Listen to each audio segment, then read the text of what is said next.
Voy a iniciar de nuevo. Pues muy buenos días a todos. Es un gusto saludarlos nuevamente. Mi nombre es Hilda Serralde y les doy la bienvenida al penúltimo webinar de esta serie. Deseamos de todo corazón que se encuentren con salud y tranquilidad. Y bueno, el tema hoy es estrategias de liderazgo para optimizar y alcanzar estándares.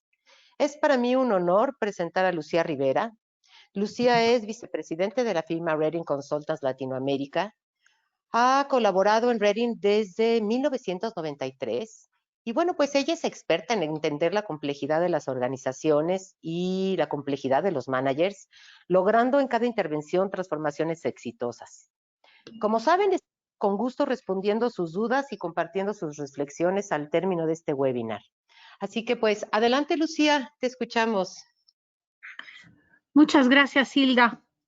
Bueno, pues aquí una breve imagen de cómo manejar su panel. Creo que ya todos han estado conectados en algún webinar antes. Y el tema que hoy nos ocupa, pues se refiere a un tipo de liderazgo, un estilo de liderazgo que resulta muy apropiado para lograr resultados en donde optimizar es fundamental. Por ejemplo, lograr cuotas de ventas, por ejemplo, lograr estándares de costo, por ejemplo, lograr tiempos de respuesta. Todas estas, digamos, condiciones que caracterizan a veces a algunos trabajos que tenemos como responsabilidad. Pues voy a iniciar dando un muy ligero repaso a algo que ya hemos estado reiterando en estos webinars a los que han asistido pues todos ustedes y que se refiere a pues los estilos de liderazgo que caracteriza el profesor Reading. Hablamos de 4 estilos de liderazgo y pues cómo cada uno de estos pues tiene una, digamos, naturaleza o características particulares que son adecuadas para el manejo de cierto tipo de trabajos.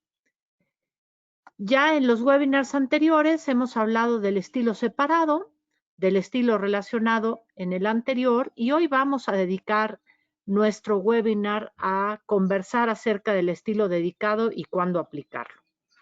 Una breve reflexión o comentario sobre los estilos. Bueno, recuerden que el estilo separado es aquel que genera una influencia llevando a la gente a pegarse a principios y procedimientos y a conseguir que las personas se disciplinen, porque el manager separado detecta desviaciones, las señala y pide su corrección. Y además hay una característica rítmica en el estilo separado que repite cíclicamente y rítmicamente para pues ir acompañando, digamos, las prácticas administrativas o metabólicas de los ciclos repetitivos de las tareas.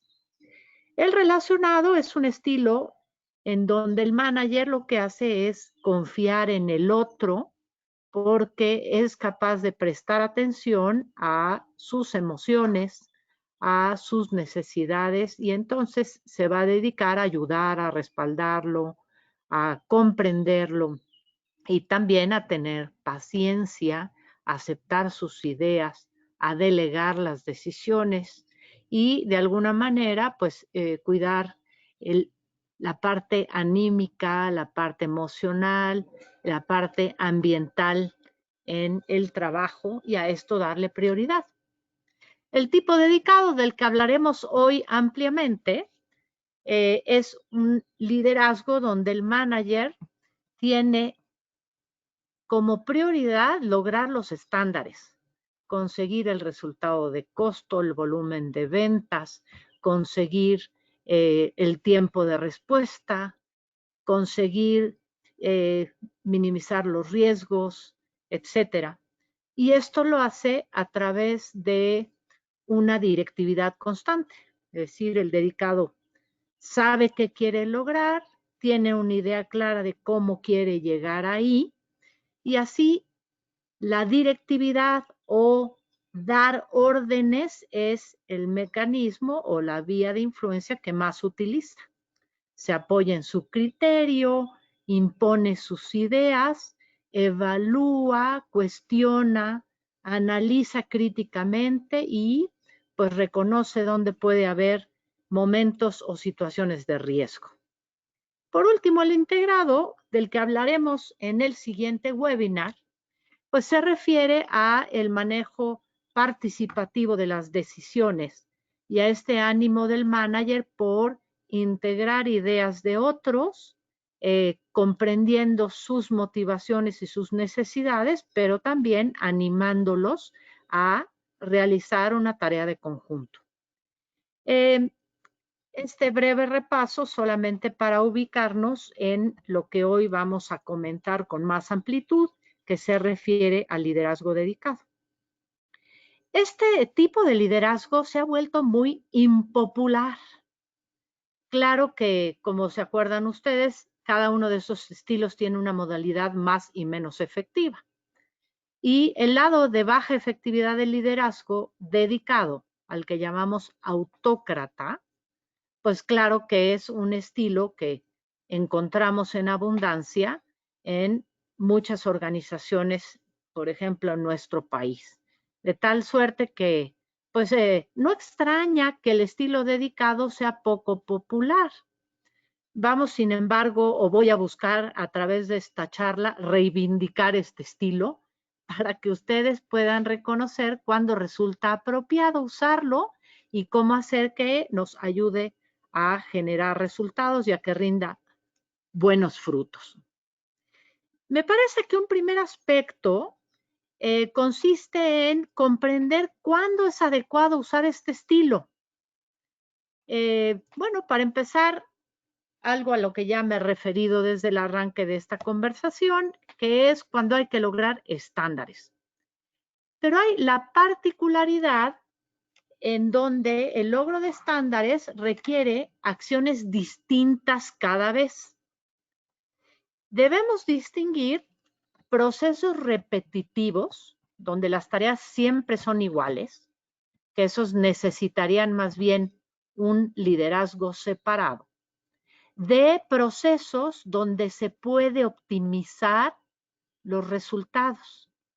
Estos son procesos más de naturaleza dedicada. En un enfoque, en un proceso repetitivo, buscamos estandarizar y que sea siempre idéntico, enfoque separado. En un proceso donde hay que optimizar, resulta inevitable introducir cambios, porque no hay forma de generar un resultado mejor o conseguir un estándar de mejor desempeño sin introducir cambios. De tal manera que tengamos en mente que el estilo dedicado sirve para optimizar. Y esto implica de manera natural la necesidad de introducir cambios. También este es un estilo que se va a necesitar cuando tenemos procesos de trabajo donde las tareas cambian cada vez. Por ejemplo, pues vamos a hacer un proyecto para, digamos, mejorar la eficiencia de un proceso operativo. Bueno, las tareas del proyecto de esta vez, pues no son iguales a las actividades que realizamos en un proyecto anterior donde también estábamos buscando optimizar. Porque si bien el resultado pudiera ser el mismo, buscar optimizar costos, la forma de lograr la optimización va a requerir actividades diferentes una y otra vez. Es decir, cuando tenemos actividades variables, cambiantes, el estilo dedicado pues ayuda a liderarlas con éxito. Hay aquí un factor importante que consiste en considerar la complejidad. Aquí resalto que debe tratarse de actividades o procesos no muy complejos Y enfatizo esto porque la complejidad generalmente va a requerir más bien enfoque participativo. Por ejemplo, el proyecto para diseñar un hospital. Bueno, ese es un proyecto complejo que va a requerir a un equipo de especialistas en muy diversos campos. Ahí el estilo dedicado no resulta adecuado. Para la complejidad necesitamos enfoque participativo, que es del estilo que se va a hablar en la siguiente ocasión. Y bueno, tal vez otro rasgo que nos ayuda a detectar que es momento de usar estilo dedicado es la temporalidad en la que debemos conseguir el resultado. ¿Qué tan rápido necesitamos dar el número? Si se necesitan resultados de cortísimo plazo, no cabe duda, esa es la arena para el manejo del estilo dedicado. Así que bueno, ahí tenemos una caracterización de algunas tareas o procesos que van a necesitar de nuestra parte el uso de este estilo. Por ejemplo, donde aparecen urgencias, donde hay situaciones de riesgo si es que no se actúa rápido. Ahí tenemos también una arena natural para el uso del estilo dedicado. Por ejemplo, el manejo de contingencias de seguridad. Pues más vale que ahí alguien con mucha competencia dirija la acción en el momento para ayudar a minimizar riesgos. O bueno, cuando por ejemplo se tiene un imprevisto, un accidente en un proceso de distribución, donde tenemos que entregar mercancías rápido y ocurrió un imprevisto, ahí es necesario que la reacción sea ágil y es precisamente una arena donde el estilo dedicado aporta muchísimo valor. También podemos decir que si los procesos, el trabajo que realizamos siempre tiene cambios que no se pueden predecir, que no se pueden prever, pues también tenemos ahí una arena para el uso del estilo dedicado. Y enfatizo que no se pueden prever porque a veces nos encontramos en el trabajo con cambios continuos que no provienen de la naturaleza del trabajo, sino cambios continuos que provienen de debilidad en la planeación o a veces indecisión de alguna persona que nos está cambiando continuamente la jugada. En estos dos ejemplos que doy de que estén cambiando la jugada o no se hizo la planeación adecuada y en consecuencia nos encontramos con cambios. Estas situaciones no necesariamente se van a beneficiar con el uso del estilo dedicado. Ahí hay que mejor corregir el disparador que propicia cambios. Por ejemplo, aumentar la planeación o robustecer la planeación para que pues, los cambios no sean tan constantes o los cambios se minimicen. O bueno, si tenemos a alguien indeciso, más bien tratar de profundizar en el diálogo con esta persona para que haya decisividad y los planteamientos se mantengan por un tiempo en lugar de ser tan cambiantes. Para que el estilo dedicado se necesite, me estoy refiriendo a aquellas circunstancias donde, habiendo buena planeación, habiendo buena determinación, de todas maneras, suceden cambios. Por ejemplo, si nos encontramos en un escenario donde los clientes modifican continuamente la cantidad de producto que nos piden, bueno, podemos intentar mejorar la planeación con el cliente, pero esto tiene un límite. Hay momentos en donde la variabilidad en la demanda de productos que nos hacen los clientes, pues es parte de nuestra modus operandi. Ahí el estilo dedicado funciona bien. ¿Qué requiere una circunstancia tal?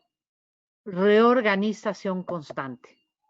Y eso es parte de lo que se constituyen los rasgos, algunos de los rasgos del estilo dedicado.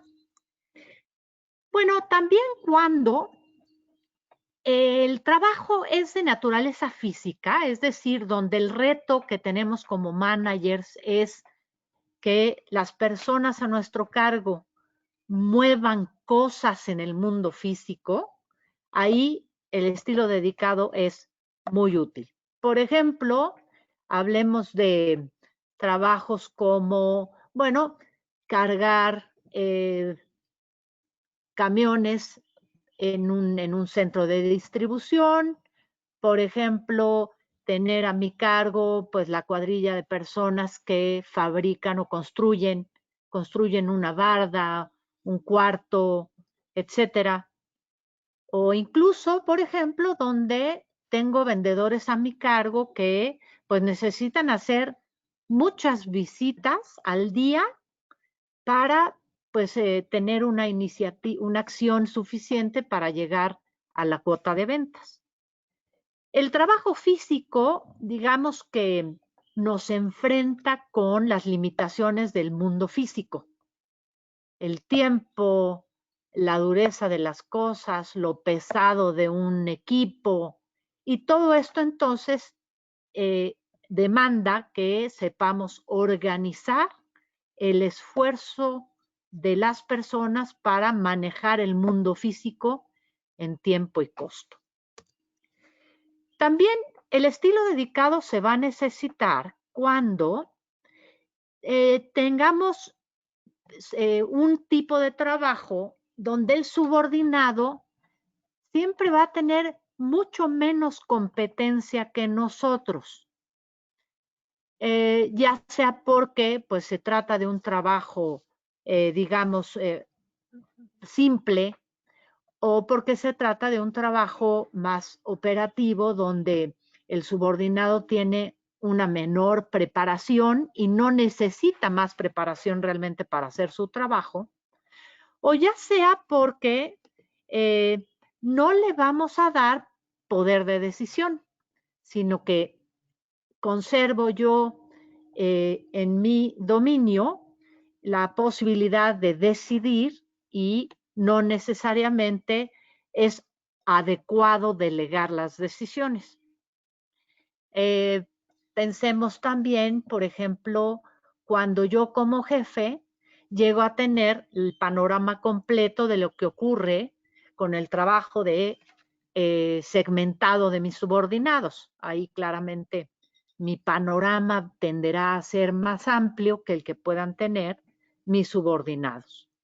Así que cuando hay esta brecha de competencia entre el jefe y el subordinado, y en realidad el trabajo del subordinado no necesita que éste tenga mayor competencia, entonces el estilo dedicado pues va a ayudar a manejar, digamos, adecuadamente esa brecha de capacidad o de habilidad. Por último, los trabajos sujetos a contingencias, es decir, los trabajos sujetos a imprevistos. Ya me referí un poco a esto, aquellos donde el tiempo de reacción puede implicar un costo o puede implicar un riesgo. Quiere decir que el estilo dedicado es necesario cuando encontramos situaciones de riesgo donde la velocidad de reacción es crítica o clave. Así que bueno, tener en mente que cuando nos encontremos con este tipo de trabajo, el estilo adecuado a utilizar es el dedicado. Bien, voy a dar algunos rasgos del estilo dedicado para que pues veamos la amplitud que tiene, digamos, o las posibilidades amplias y diversas que tiene, bueno, este y cualquiera de los estilos, pero voy a hablar ahora del dedicado. Tenemos un primer rasgo y es que el estilo dedicado, el líder dedicado tiende a ser un individuo decidido. Si queremos ser decididos, muy importante es saber que tenemos que tener el conocimiento y el dominio en el tema que tenemos entre manos. Si voy a dar órdenes, que ese es un rasgo del estilo dedicado, para que sea efectivo es necesarísimo que yo tenga el conocimiento. Si soy competente en el tema, si técnicamente tengo el conocimiento, es mucho más fácil que yo pueda mostrar decisividad. Se me ocurre la imagen, por ejemplo, de un médico especialista que, bueno, cuando vamos a verlo, vamos con los estudios que nos haya pedido, el médico hace un diagnóstico y con decisividad dice, tiene usted esto. Y el tratamiento que le voy a dar es este. El médico no nos pregunta. Será muy efectivo si el médico es muy experto en el tema del que está hablando. Bueno, como managers, el estilo dedicado se caracteriza por esa seguridad en nosotros mismos y en nuestra forma de ver las cosas. Otro rasgo del estilo dedicado es que pues tomamos iniciativa para hacer cosas diferentes continuamente.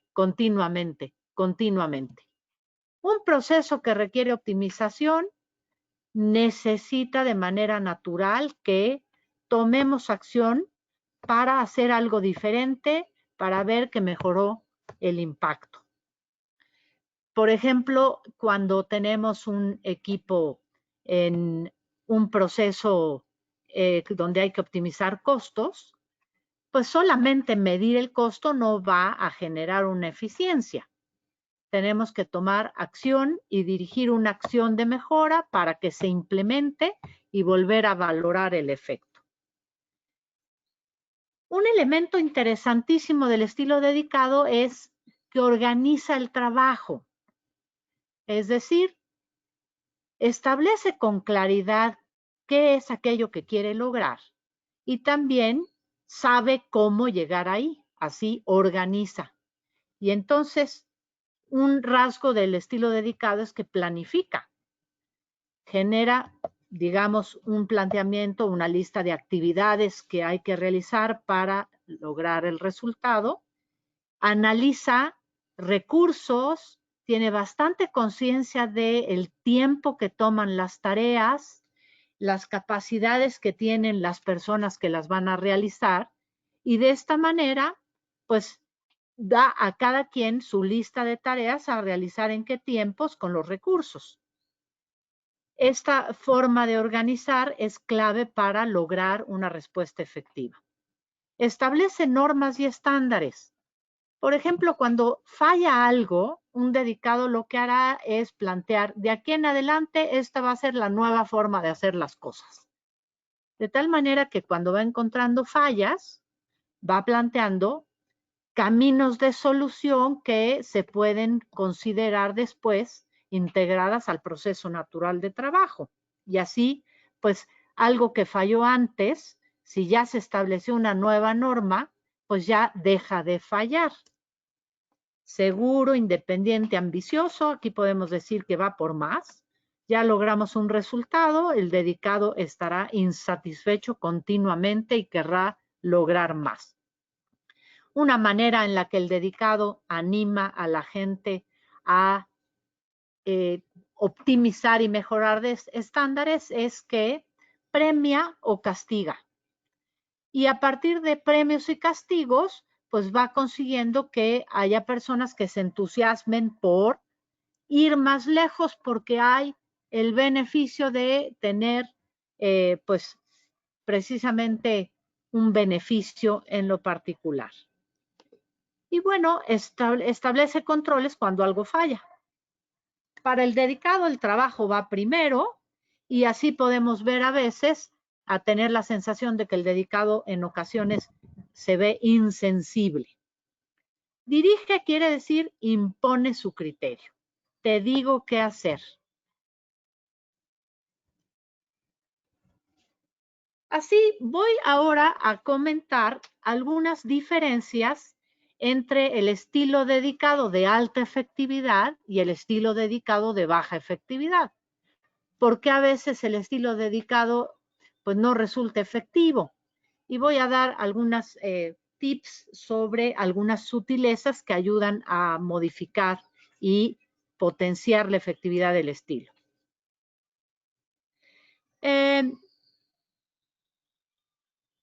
Por ejemplo, una forma de animar el estilo autócrata benévolo es que si algún resultado de estos en procesos cambiantes no se está dando, un camino para reforzar nuestro estilo autócrata benévolo es implantar un proceso de trabajo que lleve a la gente a entender mejor cómo se da la secuencia o la organización del trabajo en el tiempo.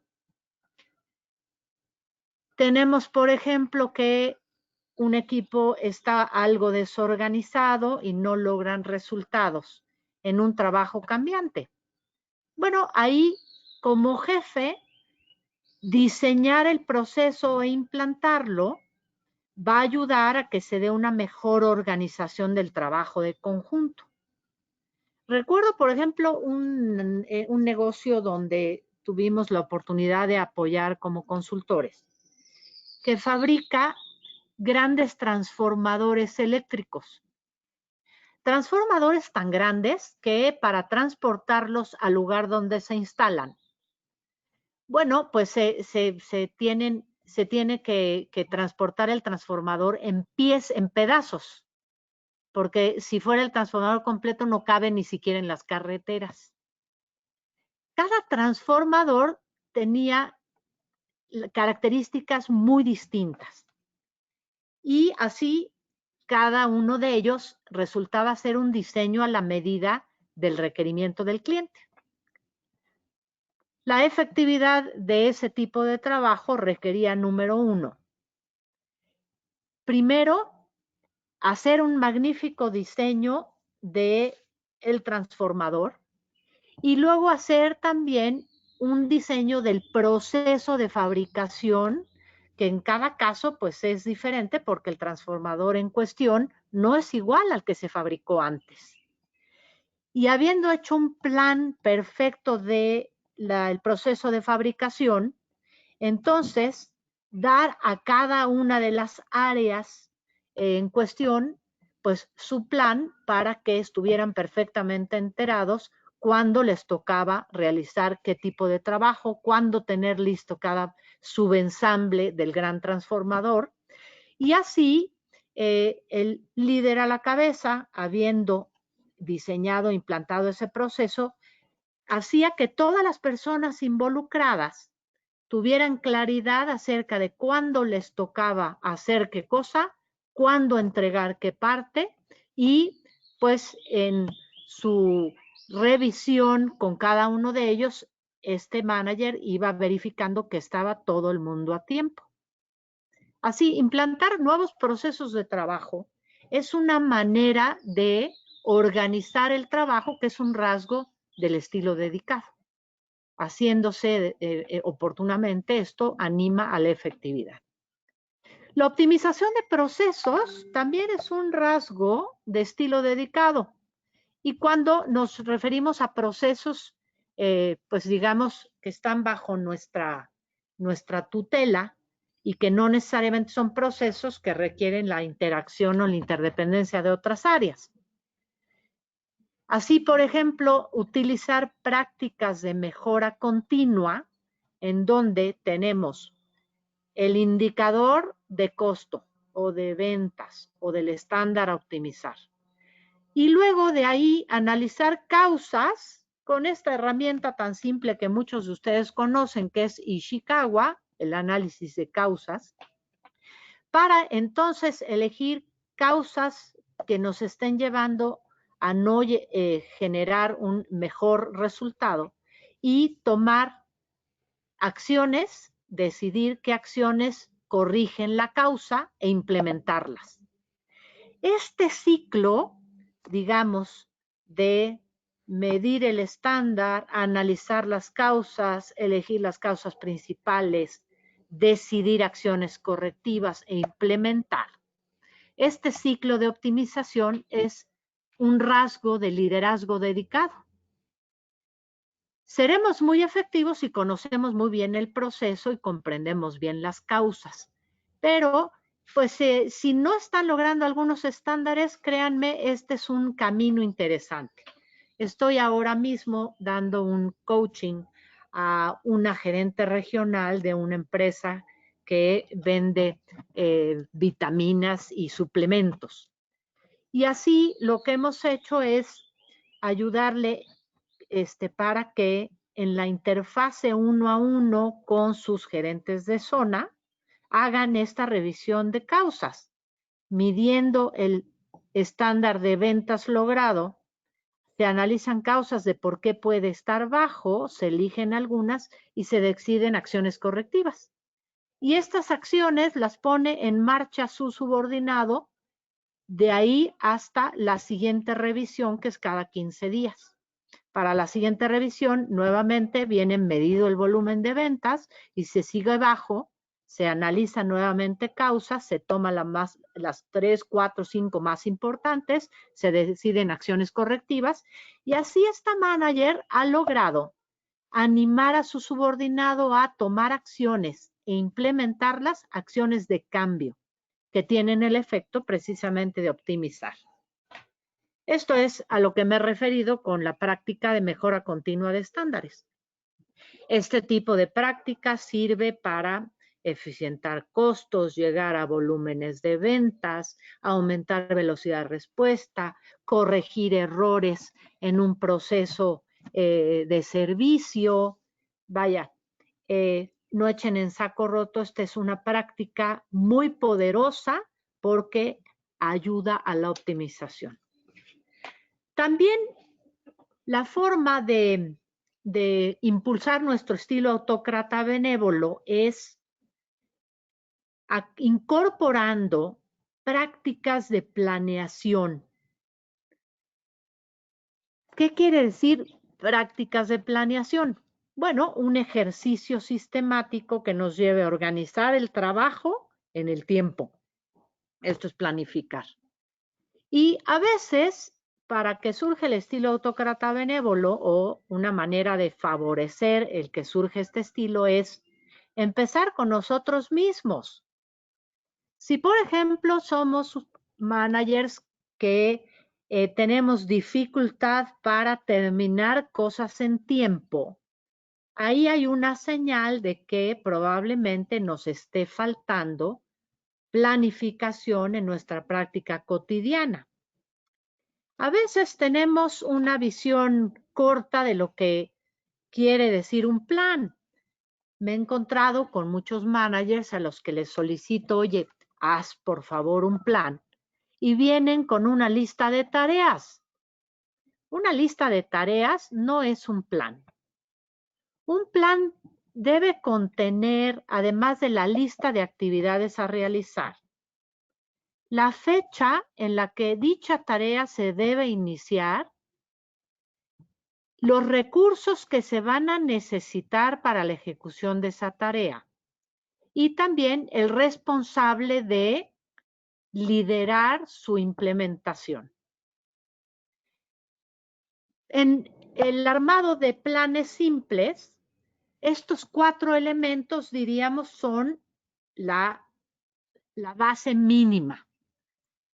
Actividad, la lista de actividades, la fecha en la que cada actividad se debe iniciar, los recursos que se necesitan y el responsable. Claro que los planes los podemos sofisticar más y luego ponerle duración a la actividad y entonces tener la fecha de término e incluso elaborar a partir de esto rutas críticas. la técnica de ruta crítica que nos ayuda a mirar la secuencia que deben de seguir las tareas en el tiempo.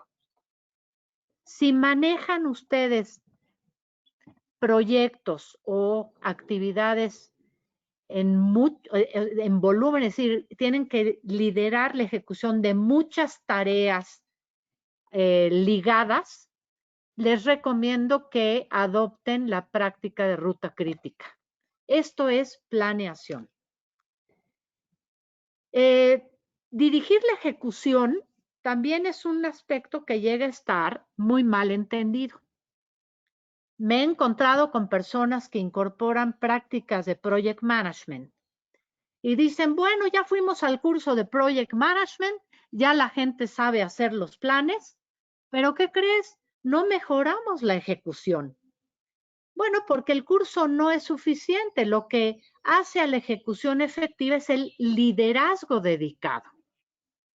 Un plan es un magnífico recurso, pero que si lo dejamos en el cajón o no nos apoyamos en él, pues simplemente no animará la ejecución. A veces me encuentro con que se hacen sesiones de revisión de avances y de lo único que se habla es del pasado.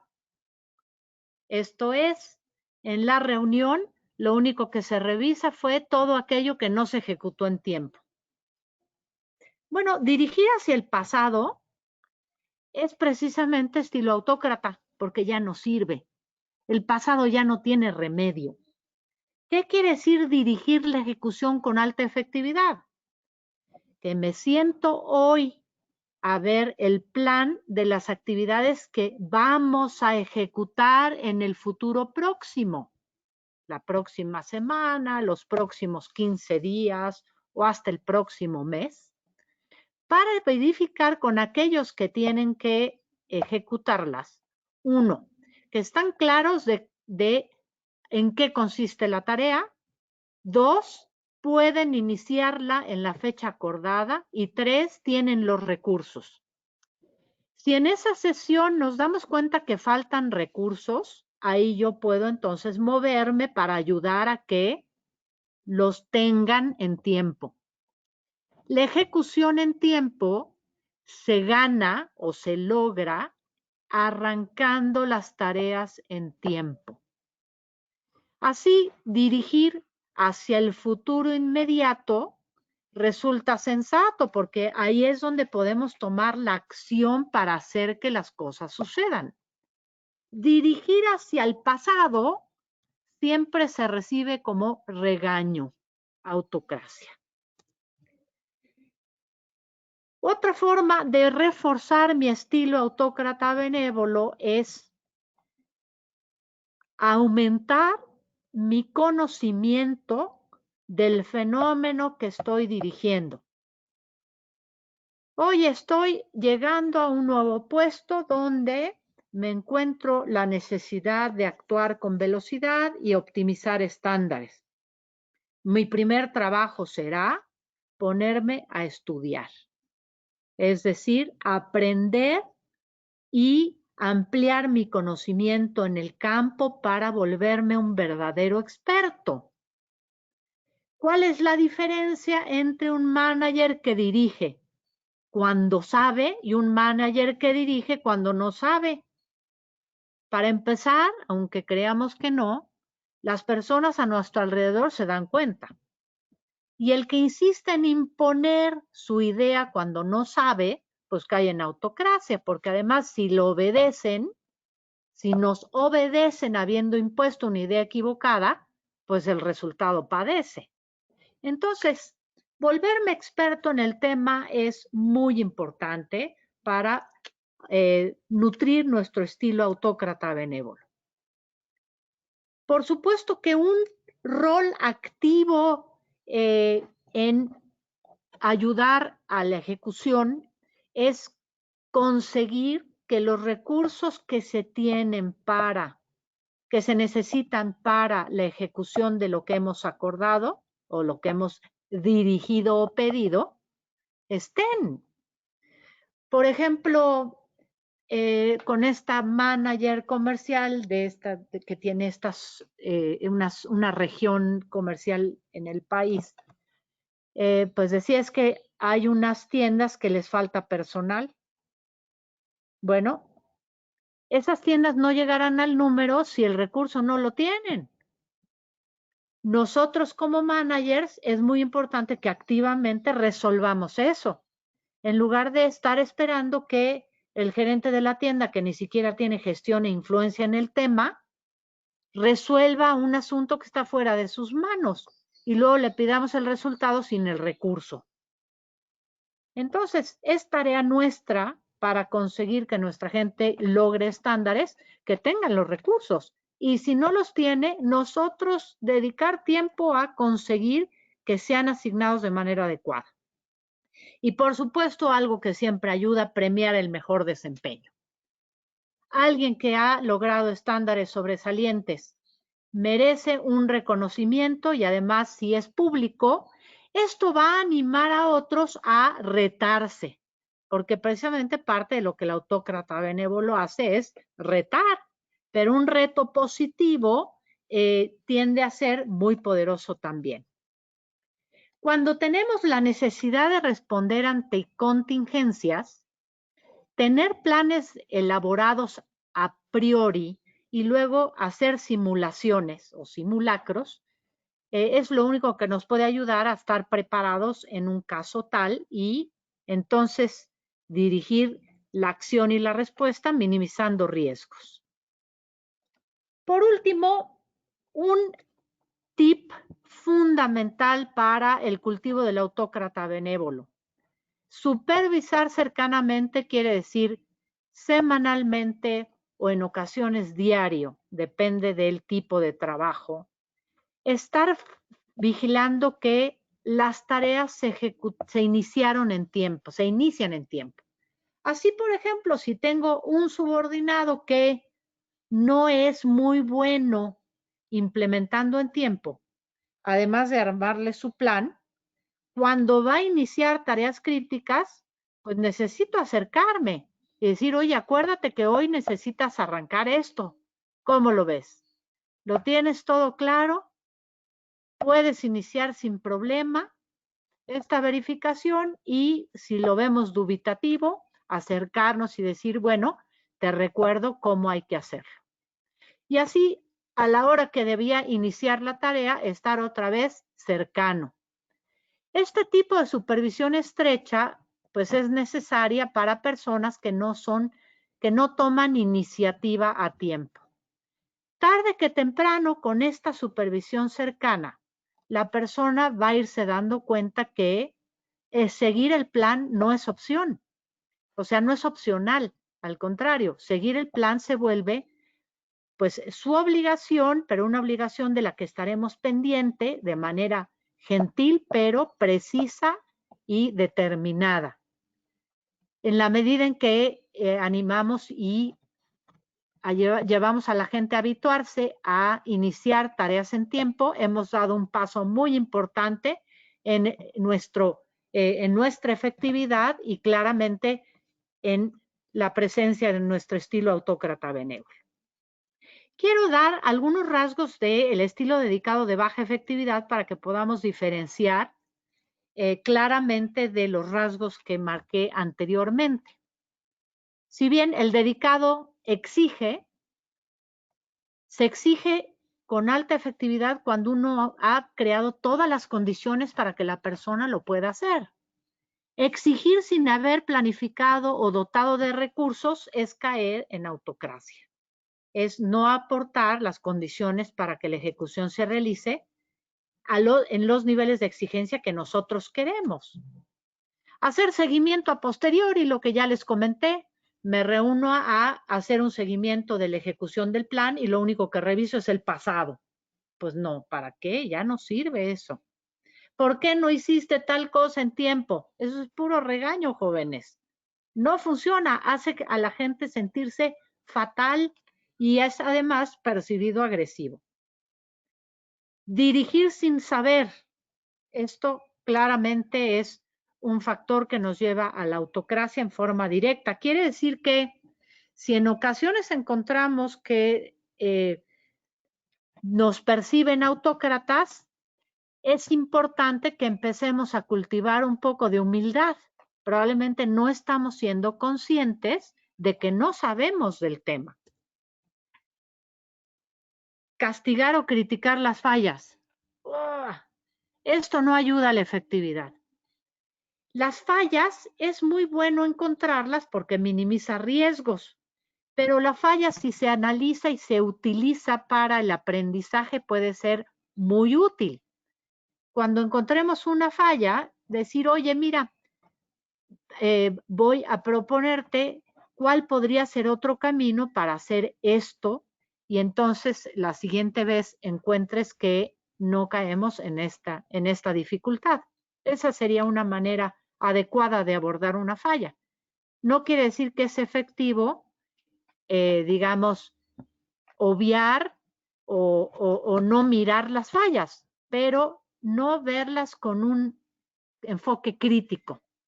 Por ejemplo, si tenemos una reunión para revisar los resultados logrados en el mes, aquello que no se ha logrado, no verlo con un enfoque de, pues, ¿qué hiciste que fallaste? Porque eso no sirve. Más bien, ¿qué te está impidiendo lograr más para que analizando ese obstáculo decidamos qué hacer diferente la siguiente vez y esto te lleve a mejorar? Nuevamente es un enfoque de acciones distintas a implementar en el futuro. También cuando hacemos una evaluación subjetiva, no numérica de la productividad o de la efectividad, podemos caer en una valoración más sentimental.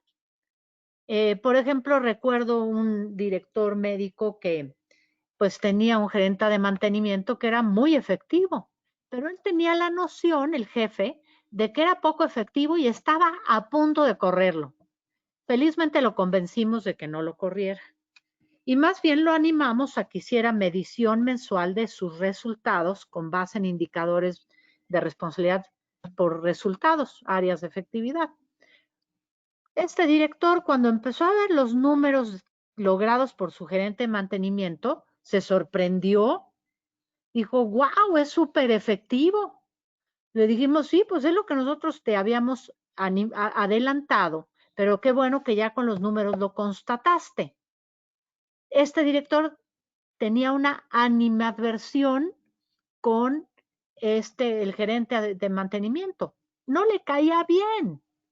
Nosotros managers tenemos que trascender estas animadversiones y más bien basarnos en hechos. Tener objetivos demasiado exigentes y poco realistas, es decir, de tan alto estándar que no son alcanzables, esto nos va a llevar directamente a la autocracia. Pedirle a la gente más de lo que puede dar en una, digamos, diferencia exagerada, pues va a propiciar pues, que las personas ni siquiera se animen a actuar porque de antemano pueden saber que no es posible. Pero si insistimos en exigir el resultado, lo único que logramos es calentar el ambiente, digamos, irritar el ambiente con nuestra exigencia cuando pues las personas están claras de que ni siquiera se puede lograr lo que estamos pidiendo. También un exceso de centralización en decisiones estimula la autocracia. Un rasgo o digamos un efecto de la autocracia que pueden ustedes detectar es cuando tienen subordinados que vienen y les preguntan todo en lugar de pensar solos y decidir solos y tomar riesgos. Si tenemos subordinados que vienen y nos preguntan todo, sospechemos que nuestra autocracia está presente. Así, un camino para disminuir nuestra autocracia es descentralizar y animar a las personas a que solitas puedan resolver. Y por último, también la falta de anticipación o ausencia de planeación, pues nos lleva generalmente a un proceder autócrata. Resulta que no nos aseguramos de organizar el trabajo para que se fuera ejecutando en tiempo y a última hora nos topamos con la necesidad de acabar y lo que hacemos es meter el acelerador y presionar a todos. Autocracia. Exigencia de resultados inmediatos también es un rasgo de autocracia, sobre todo cuando el resultado no se necesita inmediato, porque a veces el resultado se requiere inmediato, pero entonces organicemos cómo dar la respuesta inmediata, autócrata benévolo. Un rasgo autocrático, por supuesto, es interrumpir mientras el otro habla o no escuchar lo que el otro dice. Así que una forma de mitigar la autocracia es aprender a permanecer en silencio. Es decir, estar callados y hablar al final una vez que nos hemos asegurado que entendimos al otro. Ciertos tips muy rápidos para reforzar la alta efectividad del dedicado. Asegúrense que las personas han entendido las órdenes que ustedes les han dado y también asegúrense que han entendido las tareas que tienen que ejecutar.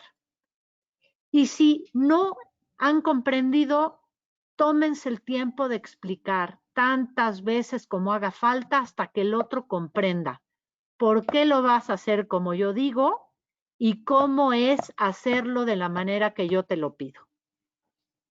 Porque acuérdense que el dedicado es ese estilo de imponer. Esto está ligado a lo que ya comenté. Escuchen con atención a las personas y lo que tengan que decir. A veces el autócrata tiene una prisa insensata. Entonces, por la prisa o el pretexto o la razón acaba siendo un poco esta, no me siento a escuchar al otro con amplitud. Dense el tiempo, créanme que este tiempo dedicado pues vale la pena y se recupera pues con creces adelante.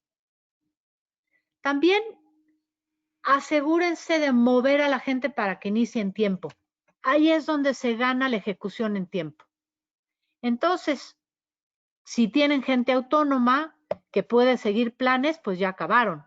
Pero si tienen personas que no son tan autónomas y a pesar del plan les cuesta trabajo iniciar en tiempo, péguense a la persona en el momento en que tiene que iniciar la tarea.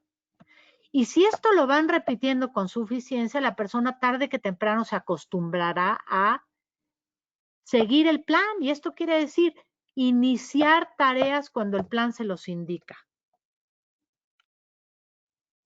Tengan conversaciones uno a uno con sus subordinados para ver qué dudas tienen y dar dirección en corto, uno a uno. Y por otro lado, apóyense en su experiencia y conocimiento. Sigan cultivando su capacidad en la arena donde pues tienen este tipo de tareas que requieren optimización de estándares, acción de respuesta rápida y pues acciones cambiantes porque el trabajo siempre es distinto. Pues quiero abrirme a sus preguntas. Tenemos algo de tiempo y con mucho gusto estoy a su disposición. Muchas gracias, Lucía. Te leo alguna pregunta. Mira, dice Luis Estrella. Hola, ¿cómo podemos ser un dedicado efectivo, autócrata benévolo, sin caer en el micromanagement? Esta es muy buena pregunta. Creo yo que el secreto está en que vayamos dirigiendo a la persona para que la persona vaya aprendiendo a hacer las cosas tarde que temprano por sí solo. Ese es un vehículo, o sea, es decir, dirigir con la mira de que el otro aprenda. El otro camino es sustituir mi dirección por planes. Es decir, en lugar de que yo tenga que estar dirigiendo la iniciación o la actividad de cada persona en el tiempo, todo el tiempo, empezar a acostumbrarlos a seguir un plan. Y así la iniciativa, en lugar de tener que venir de mi dirección, la iniciativa de mi subordinado o la ejecución la va a arrancar apegado a un plan. La práctica de planeación puede ser un magnífico elemento para no mantenerse en el micromanagement.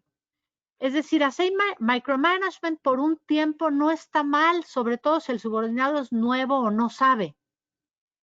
Esto es estilo dedicado. Ahora, permanecer en dar indicaciones de todo, eso es lo que tenemos tarde que temprano que evitar. ¿Qué sustituto podemos tener a nuestra dirección? Planes. Es un recurso magnífico. Gracias, Lucía. Mira, nos dice Ana María Esquivel, ¿qué estilos de trabajo subordinados van mejor para un líder con estilo dedicado que está a cargo de un área de control? Perdóname, que está a cargo de un área de control de presupuesto o estándares. ¿Qué estilo usar? Mira. Sí, dice, ¿qué estilo? Sí.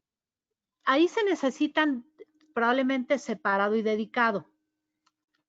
Todo lo que son tareas repetitivas se maneja midiendo desviaciones. ¿Esto qué quiere decir? Si un proceso de tareas repetitivas, que eso es lo típico en tareas de control, necesitamos ahí diseñar indicadores para medir desviaciones. Y entonces vigilar periódicamente o cíclicamente o medir cíclicamente estas desviaciones. Encontrando una desviación, tomar acción para mostrar el referente y que corrijan. Esto es estilo separado. Este estilo lo que va a hacer es reforzar el control. Si los indicadores y el proceso están bien diseñados, con esto va a ser suficiente. Ahora, si tenemos que optimizar, por ejemplo, costos, porque si hay desviaciones, lo que tenemos que hacer es usar estilo separado. Si tenemos que optimizar costos, ya esto es otra cosa.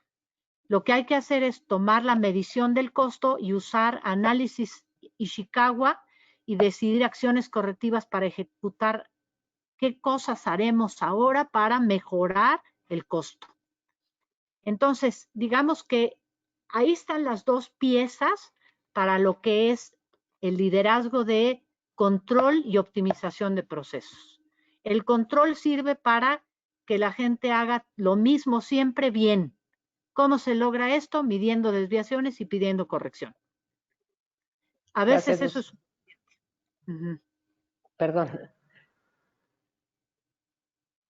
Gracias. Dice Jorge Morales, Lucía, que sí puedes regresar una diapositiva anterior. Y te hago otra pregunta. Dice Alfonso Javier Rivera, gracias Alonso, perdón. ¿Qué herramienta aplicar para que el jefe cambie su forma de liderazgo a otro que funcione en un área diferente y genere resultados? Para que nuestro jefe cambie. Pues bueno, una manera de ayudar al cambio de liderazgo es, pues, llevarlo a conocer un concepto o un modelo situacional como es el del profesor Redding. Si, por ejemplo, un manager no está al tanto que la efectividad requiere que adecuemos el estilo a la situación, probablemente la persona nunca se le va a ocurrir. Entonces, darle algunas lecturas de la teoría 3D es buena idea. Ahora, otra forma es, pues, ir estructurando ciertas tareas a partir de la naturaleza de estas para propiciar un manejo distinto. Por ejemplo, mi jefe impone y en realidad mis colegas y yo debiéramos tener un trabajo participativo porque nuestro trabajo es interdependiente. Bueno, pues empieza a reunirte con tus colegas para tomar decisiones en conjunto, independientemente del jefe. Y tráiganle al jefe soluciones, por ejemplo. Yo creo que la forma de influir en el liderazgo de un jefe es, pues, uno, animándolo a que se descongele, seminario 3D, comprender más de la teoría situacional de Redding, por ejemplo, o también, pues, tomando acción y adelantándonos para un trabajo, digamos, más ad hoc con la naturaleza de nuestra función y hacer cambios en nuestra manera de proceder con nuestros colegas, por ejemplo. Vale, gracias, Lucía. Mira, tenemos otra pregunta. Mariana García nos pregunta, ¿el ciclo de optimización puede ser más dinámico? Sí, claro, Mariana, tan dinámico como el proceso natural del trabajo lo requiera. A veces la optimización puede ser semanal. Creo que diario sería una exageración porque ya no da tiempo de ejecutar, pero hay tipos de trabajo donde se tiene que estar optimizando diario, sí. Dinámico, semanal, por ejemplo, una vez a la semana hacer sesión de optimización puede ser muy provechoso y útil para el ritmo de trabajo de algunos procesos. Perfecto. Tenemos otra pregunta, Lucía Liliana Telles nos dice, hola, buen día. Si las instrucciones se dan, se explican y se muestran ejemplos de cómo se debe hacer y el personal comenta que ya es claro, pero cuando se pregunta si la actividad se hizo, me comentan que no porque no saben hacerlo, ¿cuántas veces se le debe de explicar a esa persona? Oye, qué buena pregunta, Liliana. Mira, ahí, estás, pienso yo, en este planteamiento, errando en un punto que es muy fácil de corregir. Observa que la persona arranque la tarea en tiempo. No te esperes a que el tiempo de la ejecución ya haya pasado, porque ahí ya estás a posteriori dirigiendo para atrás, autocracia. Muchas veces las personas van a decir que entendieron, pero pues lo tienes que constatar. ¿Cómo? Mirando que ejecutan, pero no tratando de analizar después si ejecutaron o no. Ya caímos en autocracia. Más bien es observar cómo arrancan la tarea. Y ahí es donde nos vamos a dar cuenta si entendieron o no. Y ahí sobre la marcha es enseñar sobre la marcha. Muchas veces tenemos que modelar el trabajo. Mira, hazlo así, te enseño cómo. Lo hago yo una vez, ahora hazlo tú enfrente de mí. Esto te va a dar mejores frutos que solamente dialogar. Perfecto, Lucía. Mira, para los que preguntan si vamos a compartir la presentación, con todo gusto, Miguel, te la estaremos haciendo llegar. Y parece que son todas las preguntas, Lucía. Aquí, siempre para evitar, aquí hay una pregunta de Miguel Ángel Sánchez, siempre para evitar la microgestión hay que entrenar, facultar y delegar. Pues sí, Miguel Ángel, y el primer paso sería ubicar a la persona que tenga las capacidades para el trabajo. Si ubicamos a alguien que no tiene las capacidades ni las puede desarrollar, entrenar, facultar y delegar no va a ser suficiente, no va a alcanzar. Entonces, a tu tríada de actividades agregaría yo uno anterior, que es ubicar a la persona que tiene las capacidades para el trabajo. Yo creo que para evitar microgestión, yo agregaría planificar. Planificar es un magnífico recurso, porque a veces entrenamos, facultamos, delegamos, pero si la persona no sabe movilizar su voluntad, es decir, iniciar las tareas que tiene que hacer en tiempo, no va a ser suficiente con el entrenamiento. Por eso se necesitan managers, porque si el entrenamiento fuera suficiente, con entrenar a la gente las cosas funcionarían en la organización. La planeación y luego llevar a la gente a que se habitúe a iniciar en tiempo, es decir, que se apegue a los planes. Todo esto son rasgos del estilo autócrata benévolo. ¿Cómo ayudamos a que la persona se apegue al plan? Estando presente cuando tiene que arrancar la tarea. Esto no lo vamos a tener que hacer siempre, sino que hasta que la persona se habitúe a seguir el plan. Ahora, esto pues tendrá un límite, porque si la persona, habiendo nosotros estado pegados cerca tanto tiempo, no quiere disciplinarse, pues probablemente no es la persona. Pero démosles un poco de confianza, y este reforzamiento a veces hay que hacerlo por varias semanas, a veces hasta 12 semanas, y tener la paciencia para cambiar el hábito o el proceder de la gente. Bien. Ana María Esquivel Lucía pregunta, ¿hay alguna forma de identificar el estilo de trabajo de una persona previo a la contratación? Sí, claro, Ana María, puedes aplicar herramientas como el diagnóstico de efectividad gerencial. Si estás interesada en información, con mucho gusto te mandamos. Muchas organizaciones utilizan este instrumento para evaluar a las personas para el proceso de selección, e incluso hacer un análisis del perfil del puesto con el perfil de la persona. Vale, pues ahora sí creo que ya es todo. Lucía, muchísimas gracias, muy interesante. Y gracias a todos por acompañarnos en este webinar. No sé si quieras Pues agregar algo más. gracias, Hilda, y pues los esperamos el próximo jueves, y compartirles que estamos por sacar un nuevo ciclo de webinars. Ya el próximo jueves les haremos un anuncio y una invitación. Gracias. Hasta luego. Hasta luego.